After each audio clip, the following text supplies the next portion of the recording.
Alhamdulillah, wassalatu wassalamu ala rasulillah, amma ba'd.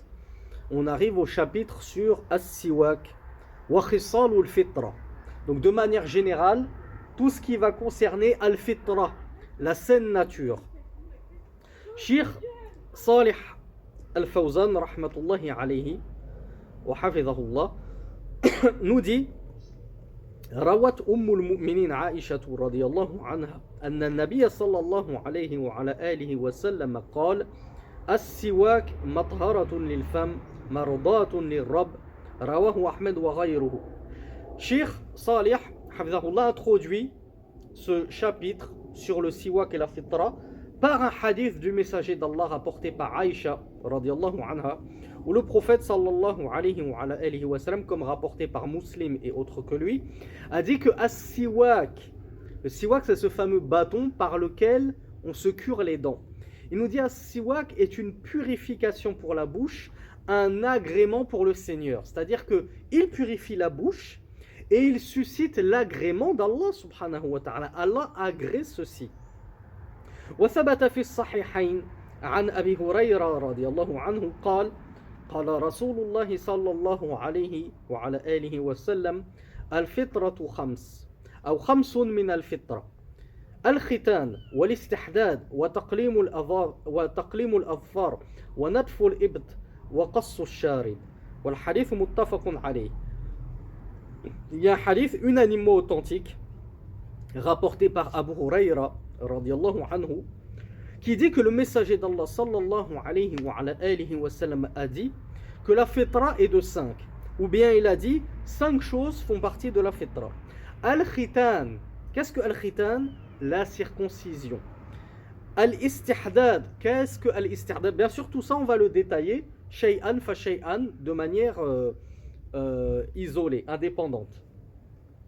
Al-istihdad, c'est en grosso modo l'épilation du pubis, le rasage du pubis. Qu'est-ce que le pubis?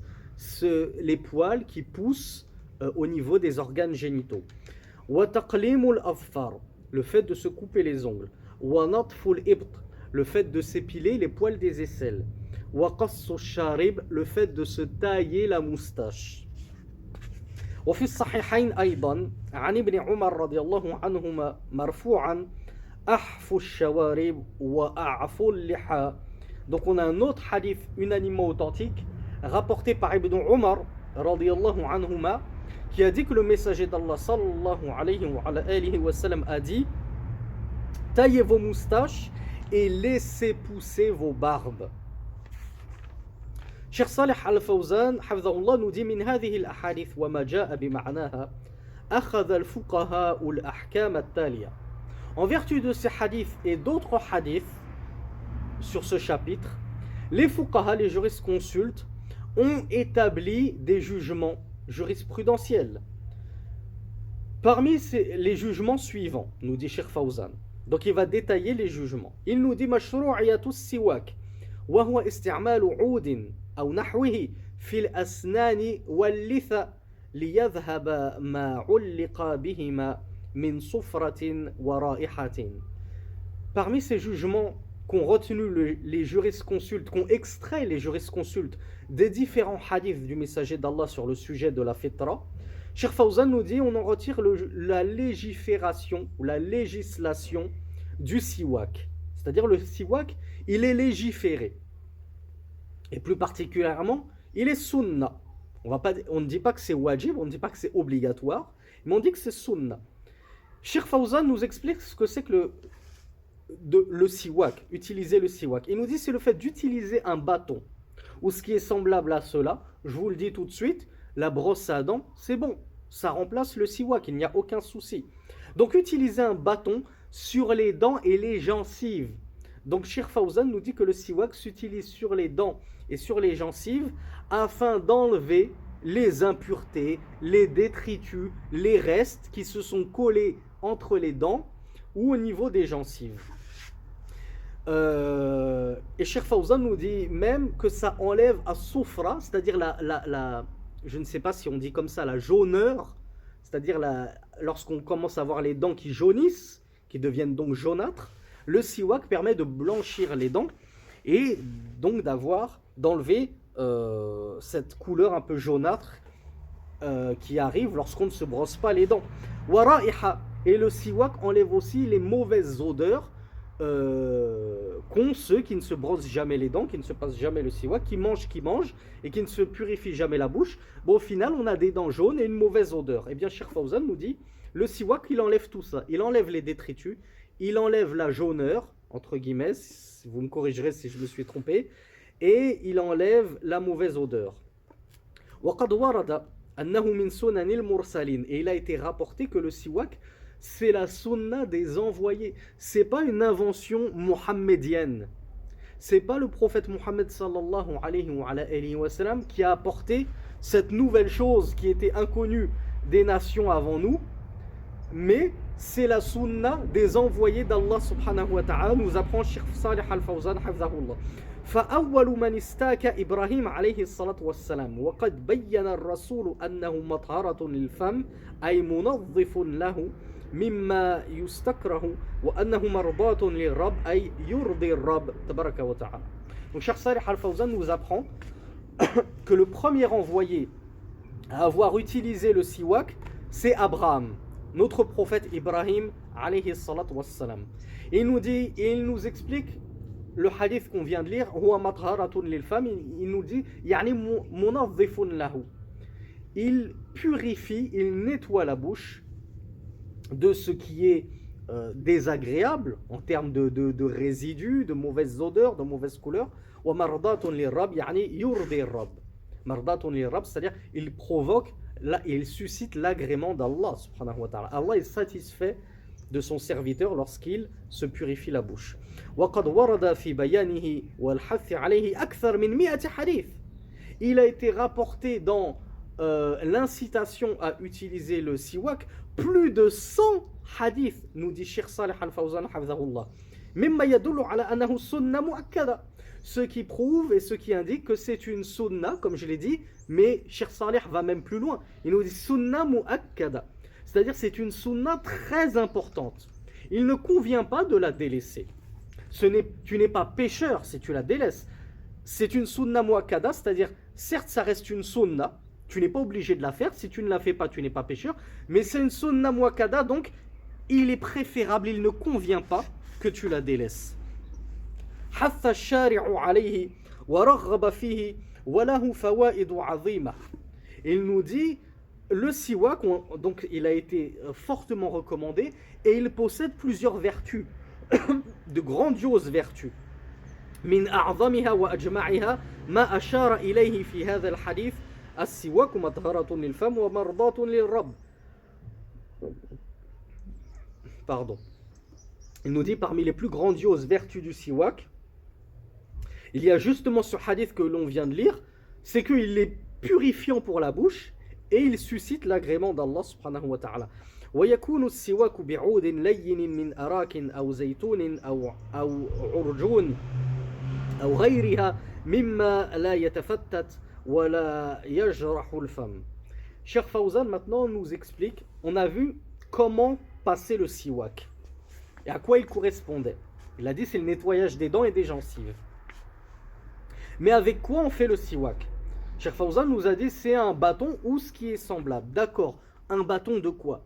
Cheikh Fawzan nous dit, il convient,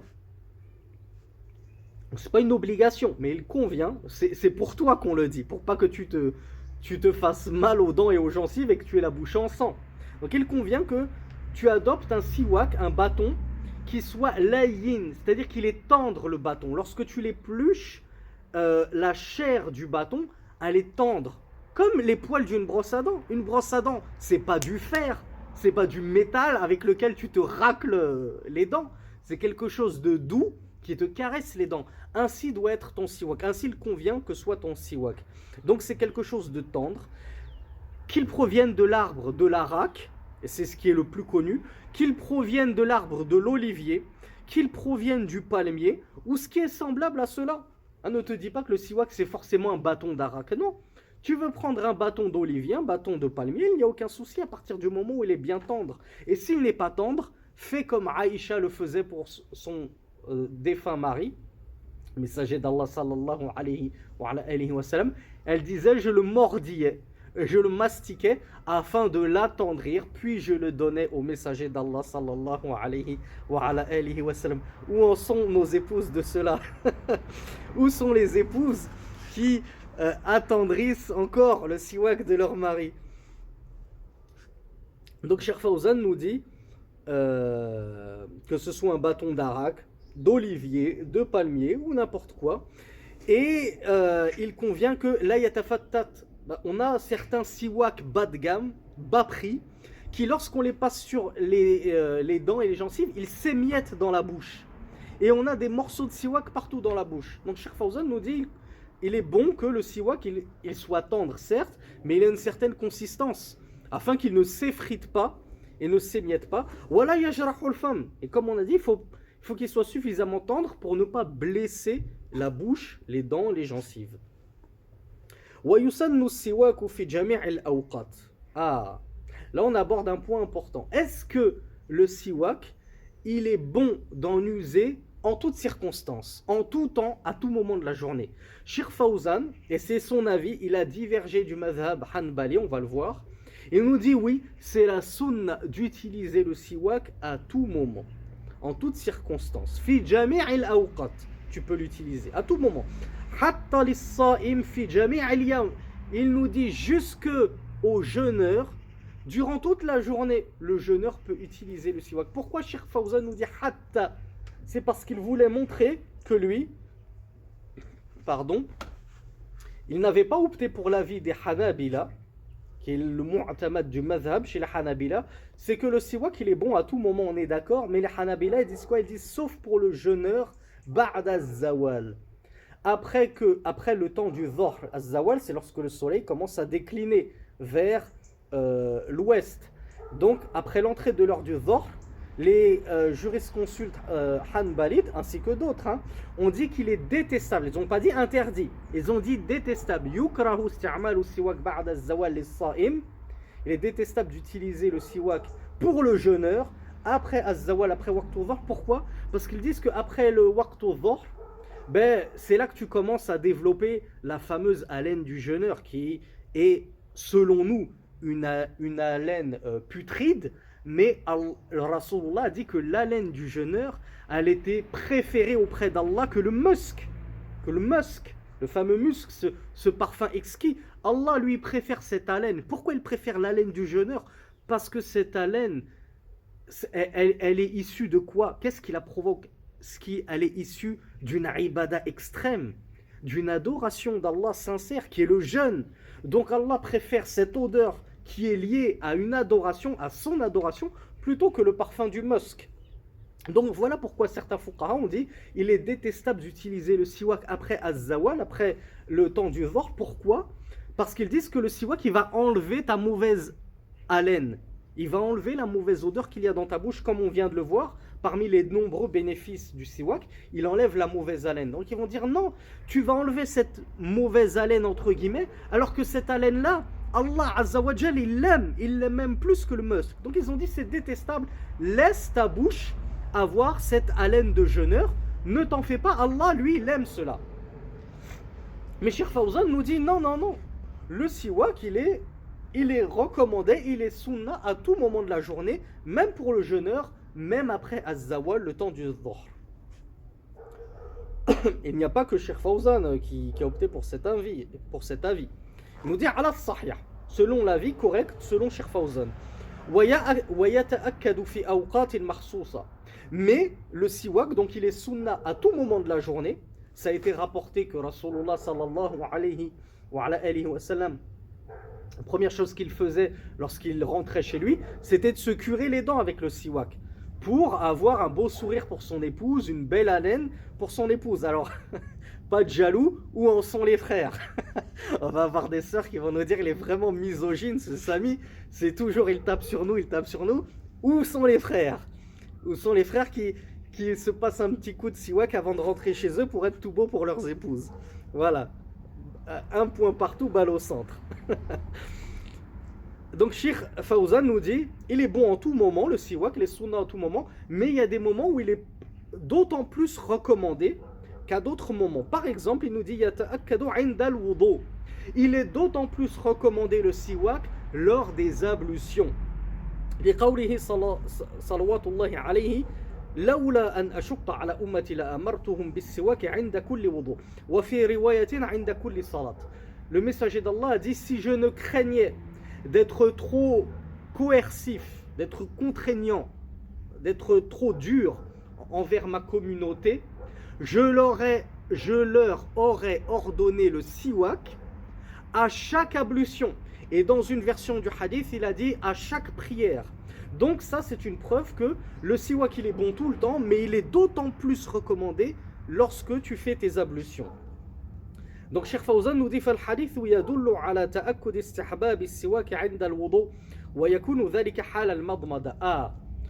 D'accord, le siwak il est recommandé durant les ablutions, mais à quel moment précisément? Avant les ablutions? Après les ablutions? Pendant les ablutions? Eh bien l'avis de Cheikh Saleh Al-Fawzan, et c'est son avis, et tous les savants ne sont pas forcément d'accord avec son avis. On a dit qu'ici on fait un charh concis. On va droit au but, on lit le livre, on le traduit, on s'arrête là, on ne cherche pas à aller plus loin. On n'est pas là pour faire du fiqh muqaran. Celui qui a envie de faire du fiqh muqaran, qu'il aille dans une université islamique. Je ne suis pas là pour ça. Cheikh Fawzan Hafizahullah nous dit que le siwak, il s'utilise au moment de al-madmada. Qu'est-ce que al-madmada? C'est lorsque tu ingères de l'eau dans la bouche et que tu la fais tourner dans la bouche avant de la recracher. C'est ça al-madmada. Car ceci, c'est-à-dire le fait de se passer le siwak, de se curer les dents au moment de faire al-madmada, c'est plus propice à la purification et au nettoyage de la bouche.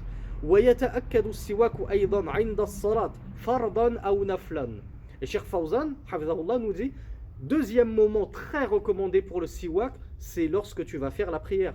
Parce que qui dit ablution ne dit pas forcément prière. C'est pas parce que tu fais tes ablutions à 11h que forcément tu as une prière qui va suivre. Peut-être que tu fais tes ablutions à 11h et que la prière elle est à 13h. Donc il y a deux moments recommandés pour passer le siwak selon l'avis de Cheikh Fawzan, lorsque tu fais tes ablutions, et deuxième moment juste avant de rentrer en prière. Et Cheikh Fawzan précise que ce soit une prière obligatoire ou surérogatoire. Peu importe la prière que tu veux accomplir, sache que c'est une sunna de te brosser les dents. Comme on l'a dit tout à l'heure, utiliser le siwak ou se brosser les dents. Al-Muhim, c'est d'atteindre l'objectif qui est la purification de la bouche. Avoir une bonne haleine, avoir des belles dents propres. Cheikh Fawzan nous dit لأننا مأمورون عند التقرب إلى الله أن نكون في حال كمال ونظافة إظهارا لشرف العبادة. Cheikh Fawzan nous dit pourquoi? Il nous dit car lorsqu'on veut s'élancer dans une adoration, lorsqu'on veut entreprendre une adoration, et nous sommes ordonnés d'être dans un état de perfection, de complétitude. Où j'en suis, et de propreté. Lorsque je vais m'élancer dans une adoration, nous dit Cheikh Fawzan, nous sommes ordonnés, nous dit Cheikh Fawzan, de nous trouver dans un état parfait de propreté. D'où la législation du wudu. Pourquoi Allah aurait pu nous obliger, nous prescrire la prière sans wudu? Non. Allah dit, la prière ne va pas sans les ablutions. Pour faire la prière, il faut d'abord être dans un état de perfection et de propreté. Donc Cheikh Fawzan en retire cette faïda, ce qu'Allah subhanahu wa ta'ala nous a ordonné lorsqu'on veut faire de la ibada, de nous trouver dans un état de perfection, de propreté, d'où l'intelligence de pratiquer le siwak avant d'entrer en prière. Et ceci pour montrer la révérence et le respect que nous avons pour le culte, le rite que nous allons pratiquer. C'est pour ça que certains savants vous disent qu'il est recommandé yustahabbu de se curer les dents, de passer le siwak avant d'entreprendre la lecture du Coran. Pourquoi? Parce que la lecture du Coran, c'est une ibada. Donc comme l'a dit Cheikh Fawzan, toute ibada, eh bien j'essaie d'être dans le meilleur des états avant de me lancer dans cette ibada. ويتأكد السواك أيضا عند الانتباه من نوم الليل أو نوم النهار لأنه صلى الله عليه وعلى آله وسلم كان إذا قام من الليل يشوص فاه بالسواك والشوص الدلك وذلك لأن النوم تتغير معه رائحة الفم لتصاعد أبخرة المعدة والسواك في هذه الحالة ينظف الفم من آثارها. Cheikh Fawzan Hafizahullah nous dit, troisième moment où il est tout particulièrement recommandé d'utiliser le siwak, il nous dit c'est lorsqu'on se réveille d'un somme. Et il précise que ce soit un somme dans la journée ou dans la nuit. Ne te dis pas, le siwak c'est juste le matin quand je me réveille d'une longue nuit. Non, tu fais une sieste, une demi-heure, 1 heure, 2 heures pour les gros ronfleurs, en plein après-midi. Cheikh Fawzan nous dit, il est tout particulièrement recommandé d'utiliser le siwak. Pourquoi? Il nous dit car le messager d'Allah sallallahu alayhi wa sallam, lorsqu'il se levait la nuit, il frottait ses dents avec le siwak. Il nous dit, et le sommeil, on le sait tous, c'est le moment où la bouche se corrompt et où on commence à avoir une mauvaise haleine, la fameuse haleine du réveil. Donc pour enlever cette mauvaise haleine du réveil, il est recommandé de se passer un coup de siwak sur les dents. Et comme l'ont dit certains savants, je ne sais plus qui nous a appris ça, le siwak, Cheikh Fawzan nous a dit qu'il se passe sur les dents et sur les gencives. Il y a des savants qui disent que le siwak il se passe aussi sur la langue. Tu te cures la langue. Et subhanallah, ils ont raison ces savants parce que même les dentistes de nos jours, ils disent que lorsqu'on se brosse les dents, il est recommandé aussi de se brosser la langue. Et on a même des brosses à dents qui ont été créées exprès avec un côté poil pour brosser les dents et de l'autre côté des petits grumeaux pour râper la langue. Parce qu'ils ont découvert que on parle de la mauvaise haleine du matin, mais sur quoi est située réellement la mauvaise haleine? En réalité, elle est sur la langue. C'est sur la langue que se trouvent les particules, les bactéries qui créent cette mauvaise haleine. Donc en brossant la langue, que ce soit avec une brosse à dents, avec le siwak, c'est la meilleure façon d'enlever la mauvaise haleine. Ça c'était la petite faïda qui n'a rien à voir avec les propos de Cheikh Saleh Al-Fawzan. Je ne l'ai pas entendu de lui. Je ne me souviens plus de quel savant avait dit ça. Cheikh Fawzan, Hafizahullah, nous dit, donc je crois qu'on est au 5e, ويتأكد السواك أيضا عند تغير رائحة الفم بأكل أو غيره. Et il est tout particulièrement recommandé d'utiliser le siwak lorsque notre haleine a commencé à se détériorer pour cause de repas ou autre. T'as mangé, qu'est-ce que les dentistes eux-mêmes te disent? On se brosse les dents 3 fois par jour, après chaque repas, après le petit déjeuner, après le déjeuner, après le dîner. Eh bien ainsi nous dit Cheikh Fawzan, dès que tu manges, il est recommandé qu'après avoir mangé, tu te brosses les dents afin de purifier ta bouche et de ne pas avoir une mauvaise haleine. Surtout si tu as mangé de l'oignon.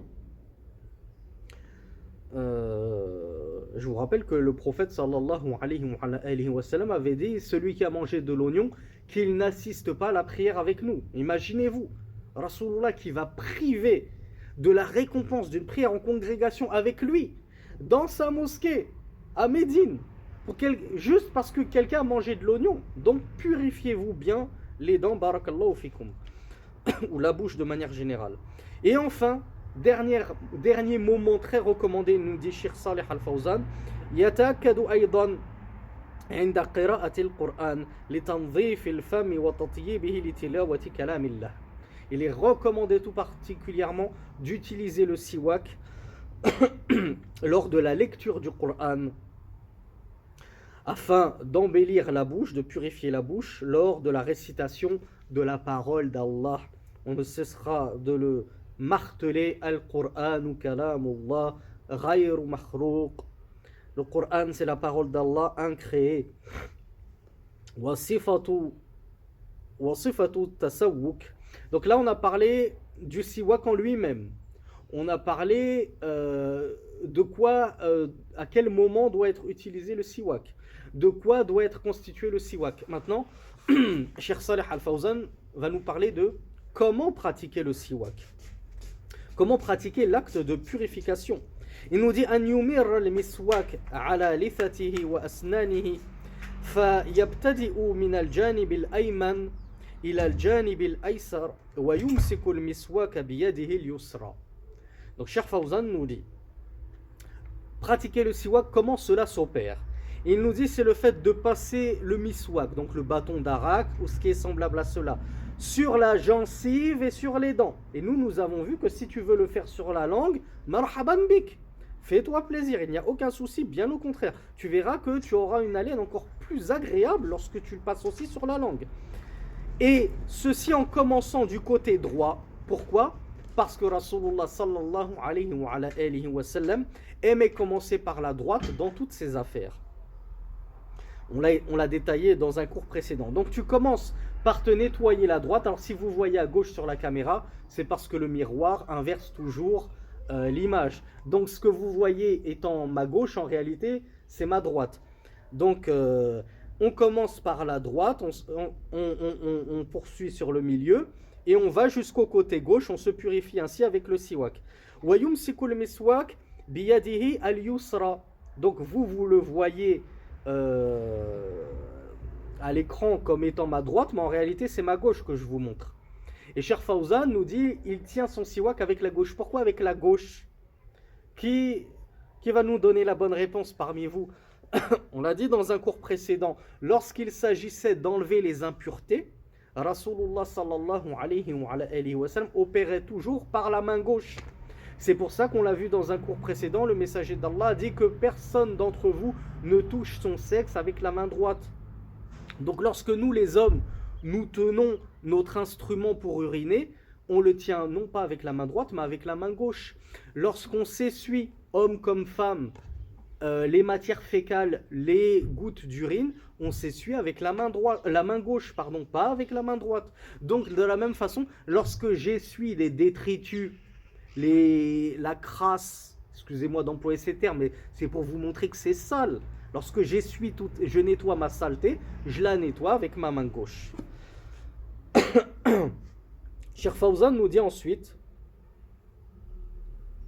ومن المزايا التي جاء بها ديننا الحنيف خصال الفطرة التي مر ذكرها في الحديث وسميت خصال الفطرة لأن فاعلها يتصف بالفطرة التي فطر الله عليها العباد. Donc là Cheikh Fawzan il va nous parler des choses relatives à la saine nature.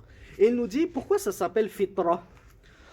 Pourquoi ces choses, comme le messager d'Allah dit, 5 font partie de la saine nature al-fitra. Pourquoi en langue arabe ça s'appelle fitra? Parce que Cheikh Saleh Al-Fawzan nous explique que c'est لأن الله عز وجل فطرنا عليها. Allah Azza wa Jal, il nous a créé selon cette saine nature. Donc fattara ça veut dire constituer, former. Donc Allah nous a créé, formé selon cette saine nature. Donc cette saine nature, nous devons en prendre soin. Et Allah et son messager nous ont recommandé de veiller à conserver cette saine nature. Il nous l'a recommandé afin que nous soyons dans un état complet de propreté, de perfection et de beauté et de noblesse, afin que nous soyons dans la meilleure des dispositions, des prédispositions physiques et dans la beauté la plus parfaite. Il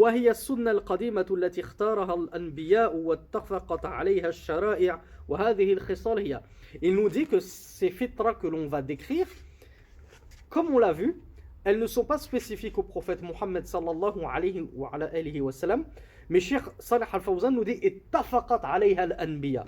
Les prophètes étaient unanimes, consensus, ijma' des prophètes salawatullahi alayhim sur ces fitra, sur cette fitra que nous allons voir, sur cette saine nature que nous allons voir. La saine nature, c'est, nous dit Cheikh Fawzan, il a cité 1, 2, 3, 4, 5 il a cité 5 choses comme le messager d'Allah. Premièrement, al-istihdad. Istihdad, on a dit que c'était le rasage du pubis. Wa huwa halqul aana. Pubis, ce sont les poils qui poussent au-dessus des organes génitaux. وهي شعر النابت حول الفرج. Ce sont les poils qui poussent autour du sexe, nous dit Cheikh Fawzan. سمي استحدادا لاستعمال الحديد فيه. Ah, bonne faïda de Cheikh Salih Al-Fawzan hafizahullah. Pourquoi ça s'appelle istihdad en langue arabe? Il nous dit parce que on va utiliser al-hadid, istihdad, hadid, même racine. On va utiliser al-hadid. C'est quoi al-hadid? Pour ceux qui ont appris un petit peu le Coran, qui sont arrivés jusqu'à surat al-hadid, wa anzalna al-hadid, le fer. Donc on va utiliser le fer pour enlever ses poils. Cheikh Fawzan nous dit wa huwa al-musa, wa hiya al-musa. Hadhihi al-hadida, ce morceau de fer qu'on utilise pour enlever les poils, hiya al-musa, c'est le rasoir. De nos jours, on utilise un rasoir pour enlever ses poils autour du sexe. وفي إزالته تجميل ونظافة. Et il y a dans le fait d'ôter ses poils autour du sexe un embellissement et une propreté. فيزيله بما شاء من حلق أو غيره. المهم, nous dit Cheikh Fawzan, c'est que tu enlèves tes poils. Pardon. C'est que tu enlèves ces poils à l'aide d'un rasoir ou tout autre. Libre à toi. Tu veux utiliser une crème dépilatoire qui va brûler le poil, il n'y a pas de souci. Tu veux utiliser un rasoir, il n'y a pas de souci. Un rasoir, tu veux utiliser un coupe-chou, vas-y. Un rasoir électrique, vas-y. Tu veux utiliser un épilateur, vas-y. Une pince à épiler, fais ce que tu veux. Al-Muhim, c'est que tu t'enlèves les poils. C'est obligatoire? Non. On est en train de dire tout ce qu'on va lire, ça fait partie de la fitra. Et la fitra, ce sont des sunan mu'akkada. Ce sont des sunan qu'il convient d'observer, on l'a vu, de respecter. C'est pas obligatoire. C'est-à-dire, si tu ne l'as pas fait, tu vas pas être pécheur. Mais si tu le fais, tu vas en être récompensé. Iqtida'an bi rasulillah, parce que tu auras suivi et obéi au messager d'Allah sallallahu alayhi wa ala alihi wa sallam. Donc ça, c'est la première des fitras que nous cite le cheikh, bien sûr après le siwak. Première fitra, le siwak. Deuxième fitra, al-istihdad, qui est le fait de s'épiler, s'arracher, se raser, ce que tu veux, les poils du pubis. Deuxièmement, Cheikh Fawzan nous dit al-khitan, la circoncision. وهو إزالة الجلدة التي يغطي أو تغطي الحشفة حتى تبرز الحشفة ويكون زمن الصغر لأنه أسرع برءا ولينشأ الصغير على أكمل الأحوال. Deuxième fitra qu'il convient d'observer, c'est la circoncision. Et plus particulièrement la circoncision masculine. Obligatoire selon les Shafi'ites et les Hanabila. Sunna seulement chez les Malikites et les Hanafites. Et quant aux filles, il y a une divergence. Une grande divergence. L'avis le plus juste, wallahu a'lam, c'est que c'est, comme l'a dit le messager d'Allah lui-même, une makrouma. C'est-à-dire c'est une bonne chose pour la femme. Ça n'atteint pas le degré de sunna, ça atteint encore moins le degré d'obligation. Sachant que la circoncision féminine, hein, on a de cesse de le rappeler, ce n'est pas du tout comme les occidentaux veulent le faire croire. Oui, les musulmans, ils excisent les femmes. Qui a parlé d'excision? On a parlé de circoncision. Et la circoncision féminine n'est pas bien différente de la circoncision masculine. Cheikh Salih Al-Fawzan nous explique ce que c'est que la circoncision. Alors vous allez m'excuser les gestes et les termes peut-être crus, mais il faut appeler un chat un chat. Et comme je vous l'ai dit, à force de trop de fausses pudeurs dans la religion, on finit par ne plus savoir comment appliquer correctement notre religion. Pourquoi? Parce que l'imam, il n'a pas osé nous dire clairement comment fallait faire. Donc je ne sais pas comment il faut faire au final. Le membre de l'homme, à la base, il est recouvert de peau. Et la peau, elle va jusqu'au bout. La circoncision, c'est de prendre la peau qui... comment on appelle ça, qui couvre le gland, donc qui est au-dessus du gland, et cette peau du sexe qui est autour du gland, on la coupe et on l'enlève. Donc ce surplus de peau, ça s'appelle le prépuce. Le prépuce, c'est la peau qui recouvrait le gland.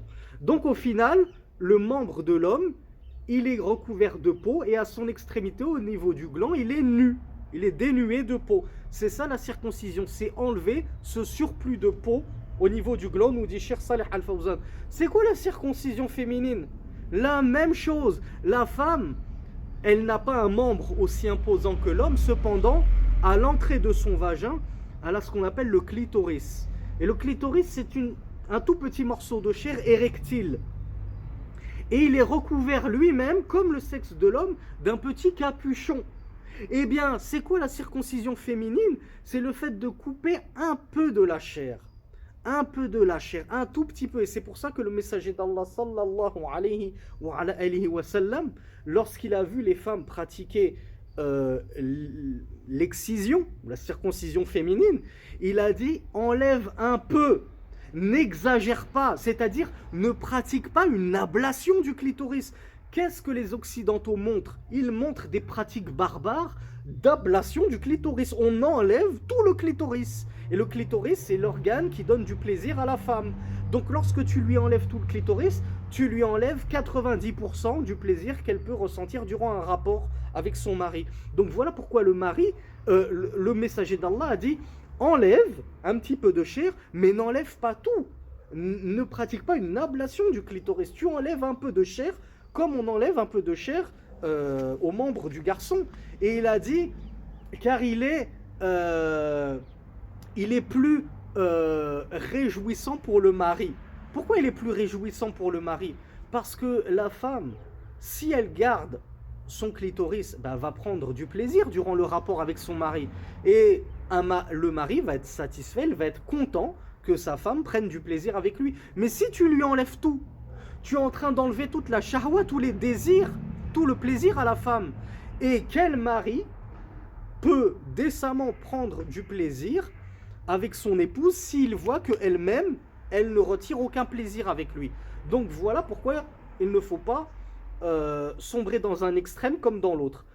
C'est faux, parce que les Occidentaux prétendent que chez les musulmans on pratique l'ablation. Non, il ne faut pas mélanger islam et coutume. Dans des coutumes, peut-être. En islam, ça n'existe pas l'ablation du clitoris. Et il ne faut pas non plus aller dans l'autre extrême qui est « Ah non, non, ça n'existe pas en islam, ça. La circoncision, c'est que pour les hommes. » Non, non, ça existe, la circoncision féminine. Ça existe aussi pour les femmes. Et les savants ont divergé. Et pour aller plus loin, sachez que chez les chafi'ites, c'est obligatoire. Les pauvres chafi'ites qui m'écoutent, et les pauvres shafi'iyas qui m'écoutent, qu'elles sachent que chez eux, dans leur madhab, la circoncision féminine, c'est obligatoire.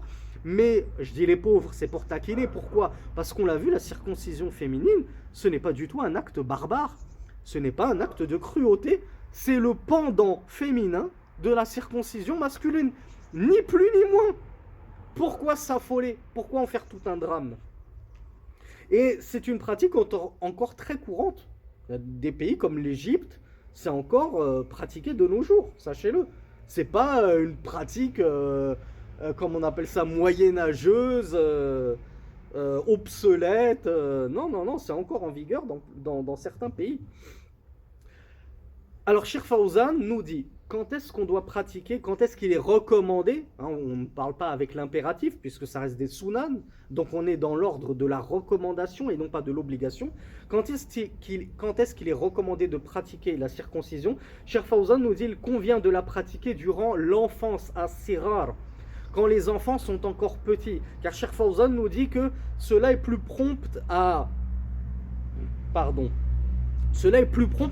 guérir. Comment on appelle ça, le rétablissement après l'opération chirurgicale est plus rapide lorsqu'on est enfant que lorsqu'on le fait adulte. Donc essayez de le faire rapidement, n'attendez pas trop, et afin, comme nous dit Cheikh Fawzan, que l'enfant grandisse dans la meilleure des prédispositions. Sachez que ça a été démontré médicalement parlant, et c'est pour ça que même des kuffars pratiquent la circoncision, notamment aux États-Unis. Aux États-Unis, c'est très répandu. C'est normal qu'un kafir mécréant pratique la circoncision. Pourquoi? Parce que il y a plein de bactéries, l'urine. Lorsque l'urine se coince dans la peau, que je vous ai dit, la peau qui recouvre le gland et qu'on est censé enlever lors de la circoncision, ceux qui n'enlèvent pas cette peau, il va y avoir des restes d'urine qui vont rester coincés dans cette peau. Et ça va infecter le gland, et ça va infecter l'urètre, et ça va infecter tout l'organe. Et ça peut créer plein de maladies. Donc le fait d'être circoncis médicalement parlant, c'est aussi bon pour la santé. Donc Cheikh Fawzan nous dit afin que l'enfant grandisse dans la meilleure des prédispositions. Ne le laissez pas grandir avec ce risque de maladie qui vont lui faire très très mal, le pauvre, si cela le touche. ومن الحكمة في الختان تطهير الذكر من النجاسة المتحققة في القلفة وغير ذلك من الفوائد. Donc c'est ce que je viens de vous dire. Cheikh Fawzan nous a parlé de la sagesse du fait d'enlever le prépuce, car le fait de le garder peut conduire à de nombreuses maladies. Troisième sunan que nous évoque Cheikh Fawzan, hafidhahullah, qassu sharib wa ihfa'uhu, c'est-à-dire le taillage de la moustache. Alors là, Cheikh Fawzan, il nous donne son avis à lui. Et c'est l'avis des Hanabila. Pour ceux qui me suivent dans l'optique de prendre des cours de fiqh Hanbali, sachez que c'est notre madhab dans l'école Hanbali, c'est que la moustache, on la rase, on la taille au maximum, au point qu'il ne reste pas grand-chose. Comme vous le voyez, ma moustache, elle est très petite. Moi, je n'en fais pas... Je n'en fais pas un code de conduite absolu. Hein. Des fois, je la laisse longue. Des fois, je la rase complètement à blanc. Donc, chez les Hanabila, tu la tailles à l'extrémité, au maximum de ce que tu peux tailler. Contrairement aux Malikites. Les Malikites, eux, qu'est-ce qu'ils font? Chez eux, il faut laisser la moustache. Donc, tu ne dois pas la tailler au maximum. Mais ce que tu tailles, c'est tous les poils qui tombent sur la lèvre supérieure. Donc, tu prends un ciseau et tu tailles dans la longueur du poil ce qui tombe sur la lèvre supérieure. Donc tu ne touches pas à tout ça. Tout ce qui est au centre de la moustache, en haut de la moustache, tu ne touches pas à l'épaisseur de la moustache, tu la touches en longueur. Cheikh Fawzan, lui, il est de l'avis des Hanabila, donc il nous dit c'est al-mubaragha fi qassihi. Donc tu dois exagérer dans la taille de la moustache jusqu'à ce qu'il n'en reste plus grand chose. Lima fi dhalika min at-tajmil wa an-nadhafati wa mukhalafati al-kuffar, car il y a en cela une beauté pour l'homme, de la propreté. Hein, y a beaucoup de sœurs muntaqiba. J'espère qu'elles sont de plus en plus à nous suivre, que nos exhortations et nos rappels portent leurs fruits. Il y a beaucoup de sœurs muntaqiba qui se plaignent que c'est difficile de manger en niqab. Sachez que c'est difficile aussi pour un homme de manger avec une barbe et une moustache, parce qu'on en a plein partout. Chaque sexe a ses avantages et ses inconvénients. Donc il faut cesser le féminisme. Oui, nous on est plus accablés que vous, etc., etc. Donc Cheikh Fawzan nous dit que le fait de bien tailler sa moustache, ça va amener à davantage de propreté, parce que ceux qui ont des moustaches énormes, qui tombent en plus carrément sur la lèvre supérieur, lorsqu'ils mangent, ils s'en mettent partout. Et c'est écœurant. Et c'est sale. Et dernière chose qu'évoque Cheikh Fawzan, c'est aussi pour se distinguer des kuffars. Le messager d'Allah avait reçu 2 hommes qui avaient rasé leur barbe et laissé pousser leur moustache. Et quand le prophète leur a dit qu'est-ce que cela, ils ont dit c'est notre roi qui nous ordonne ça. Eh bien Rasulullah, il a dit quant à moi, mon Seigneur, il m'a ordonné de tailler ma moustache et de laisser pousser ma barbe. Eux, ils ont fait tout le contraire.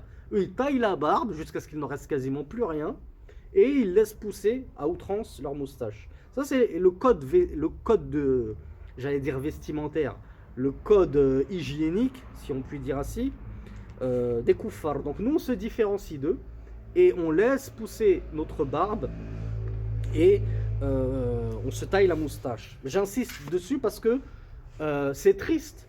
C'est triste, hein, je n'en fais pas une affaire personnelle, mais il y a certaines personnes, quand ils me voient, ou quand ils voient d'autres frères filles comme moi, qui n'ont pas une barbe très touffue, qui pousse bien partout, parce que c'est Allah qui nous a créés comme ça. Il y a des gens qui sont imberbes, il y a des gens qui sont à moitié imberbes. Moi, je suis imberbe des joues, mais pas du menton.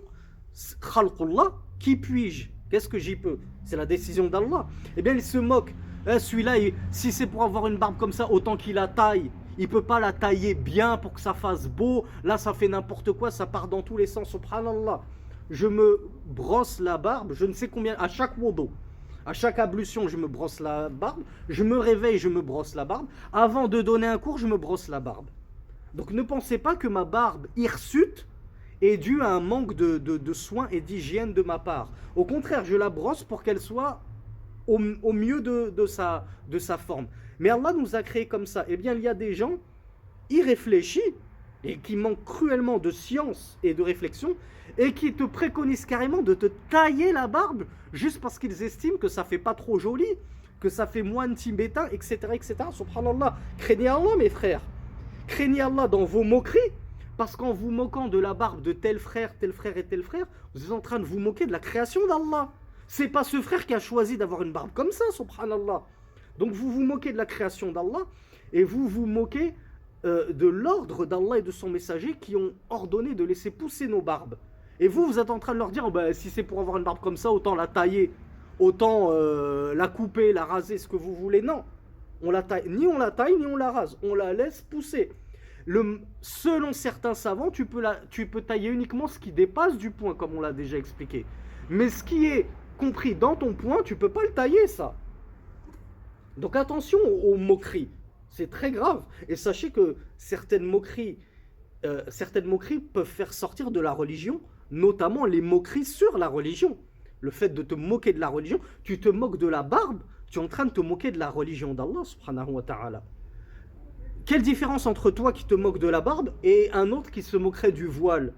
Ces sœurs voilées, ces sœurs en niqab, ces sœurs en djilbab, c'est des tantes, on dirait des tantes sur pattes. C'est ceci, c'est cela. Subhanallah, c'est très très grave. Donc je m'excuse pour l'aparté, mais il faut que le rappel soit martelé parce que certains n'ont toujours pas compris. C'est affligeant. Cheikh Fawzan حفظه nous dit وقد ورد الأحاديث في الحث على قصه وإعفاء اللحية وإرسالها وإكرامها لما في بقاء اللحية من الجمال ومظهر الرجولة. Donc Cheikh Fawzan nous dit que il y a beaucoup de hadiths qui ont été rapportés sur l'injonction, la recommandation, pardon, de se tailler la moustache et de se laisser pousser la barbe.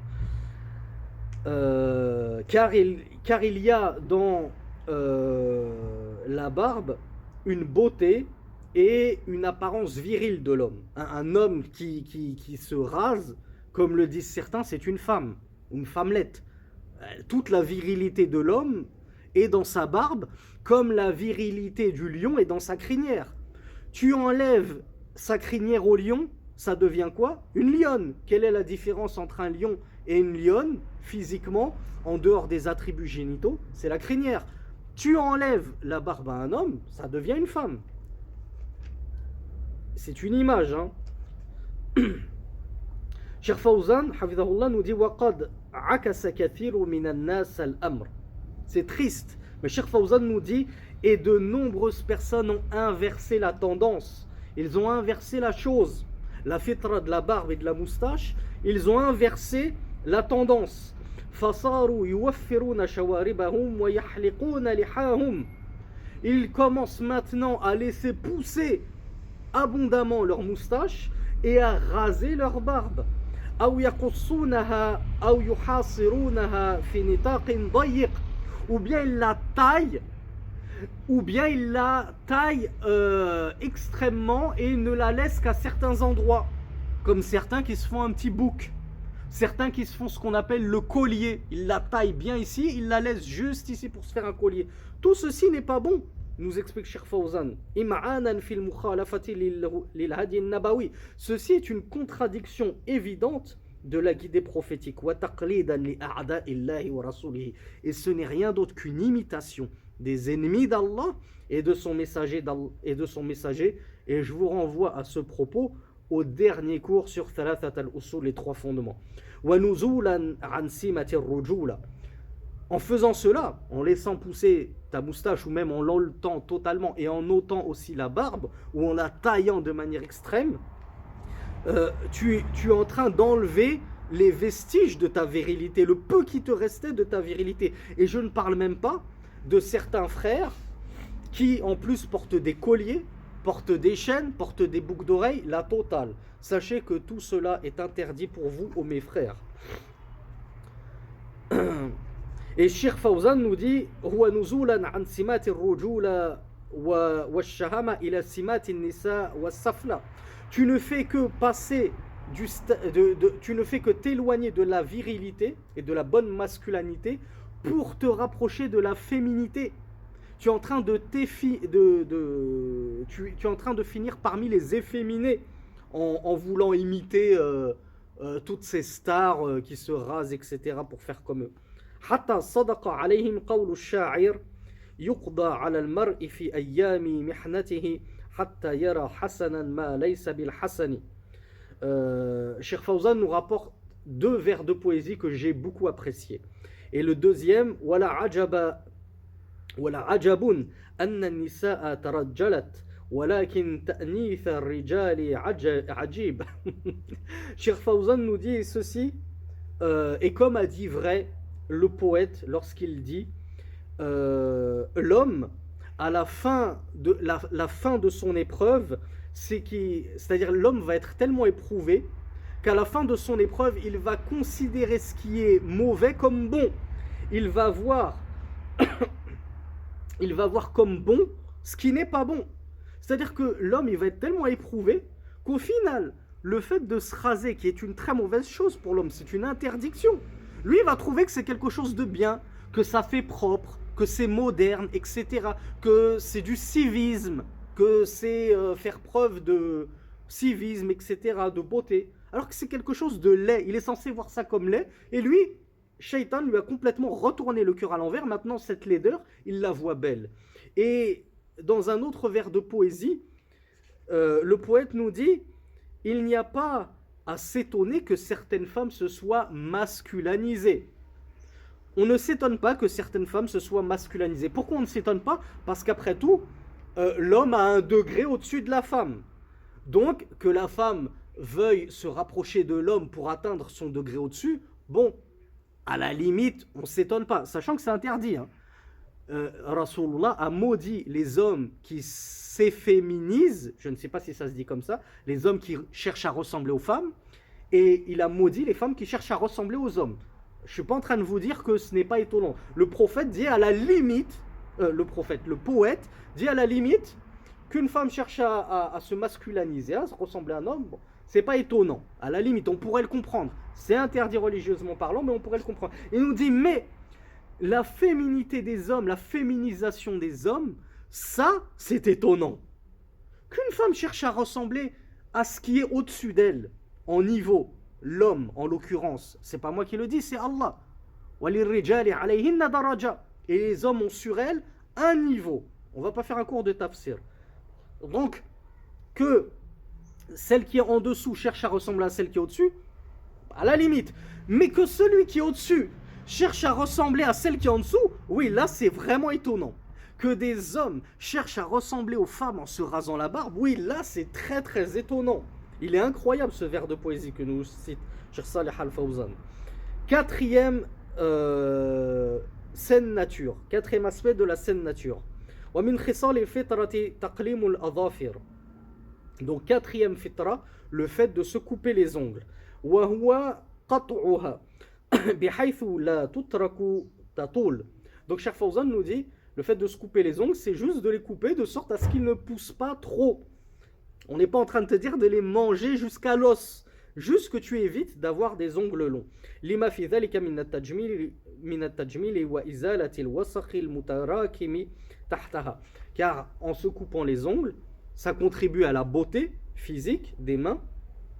Des ongles de sorcière de 3-4 cm, c'est horrible. Et en plus, Cheikh Fawzan nous dit que ça évite à la crasse, à la saleté, aux impuretés de s'agglomérer sous l'ongle. Et ça nous distingue des fauves. Les fauves, ce sont les fauves qui ont des griffes, des longs ongles avec lesquels ils dépaissent et ils déchiquetent leur proie. Nous, on n'est pas des fauves. Donc pourquoi te laisser pousser les ongles outre mesure? وقد خالف هذه الفطرة النبوية طوائف من الشباب